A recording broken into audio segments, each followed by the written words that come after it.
বিসমিল্লাহির রহমানির রহিম। আসসালামু আলাইকুম। আশা করি সবাই ভালো আছেন।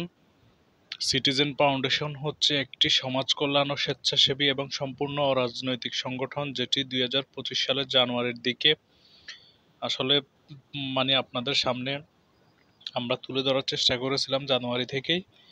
তো এই প্রতিষ্ঠানের আসলে কাজ হচ্ছে সমাজের অসহায় হতদরিদ্র ছিন্নমূল জনগোষ্ঠী যারা আছে তাদের জন্য আসলে আমরা এই প্রতিষ্ঠান সামাজিক যে সহযোগিতা সেবা আমরা দেওয়ার জন্য কাজ করি।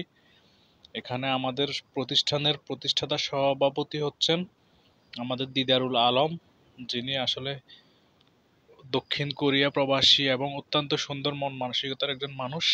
এখানে ভিডিওতে আপনারা দেখতে পাচ্ছেন যিনি কথা বলতেছেন তিনি হচ্ছেন দিদারুল আলম আঙ্কেলের ছোট ভাই সোহাগ আঙ্কেল। উনি আমাদের সিটিজেন ফাউন্ডেশনের কোষাধ্যক্ষ। আর ভিডিওতে আরো একজনকে দেখতে পাচ্ছেন মিজানুর রহমান।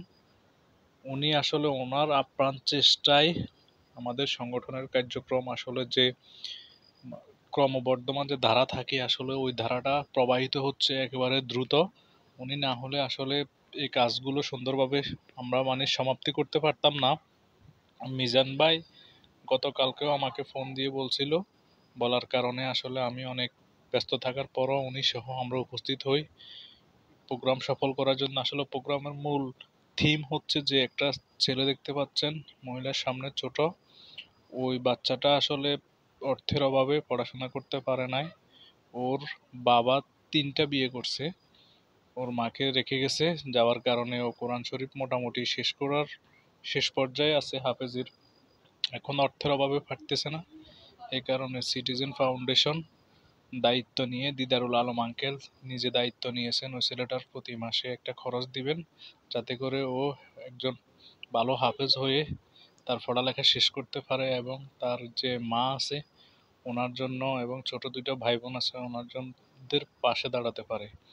আমাদের এখানে আরেকজন মানুষ আছে যে লিটন ভাই, উনি আসলে এসব ব্যাপারে খুবই আন্তরিক। উনি সিটিজেন ফাউন্ডেশনের একজন গুরুত্বপূর্ণ পদে আছেন। ওনাকে বলার সাথে সাথে উনি চলে এসেছেন, উনি উপস্থিত হয়েছেন এবং উনি মানব সেবায় মানুষের সহযোগিতায় কাজ করার জন্য অত্যন্ত আগ্রহী একজন মানুষ। আর আমাদের এই যে বান্দারহাট মাদ্রাসার যে হুজুর আছে ফয়জুল করিম, উনিও আন্তরিক এসব বিষয়ে। আমরা সিটিজেন ফাউন্ডেশনের পক্ষ থেকে চেষ্টা করেছি আসলে ভালো কিছু করার জন্য। এই কারণে আসলে এই হতদরিদ্র ছেলেটির দায়িত্ব সিটিজেন ফাউন্ডেশনের প্রতিষ্ঠাতা সভাপতি দিদারুল আলম আঙ্কেল নিয়েছেন। তো আমরা সবসময় সিটিজেন ফাউন্ডেশন চেষ্টা করে গরিব অসহায় কেউ যদি মারা যায় তার দাফন কাফনের দায়িত্ব, এবং যাদের অর্থের অভাবে ছেলে মেয়েদের পড়াশোনা করাইতে পারেন না তাদের দায়িত্ব নিবে, এবং যাদের একেবারে অর্থের অভাবে পরিবারের মেয়ে আছে বিয়ে দিতে পারতেছে না সেটার দায়িত্ব সিটিজেন ফাউন্ডেশন সবসময় নিতে প্রস্তুত। তো আপনারা বুঝতে পারছেন যে সিটিজেন ফাউন্ডেশন সবসময় মানুষের সেবায় কাজ করে এবং সবসময় মানুষকে নিয়ে চিন্তা করে। তো আল্লাহ হাফেজ, দেখা হবে অন্য কোনো ভালো ভিডিওতে।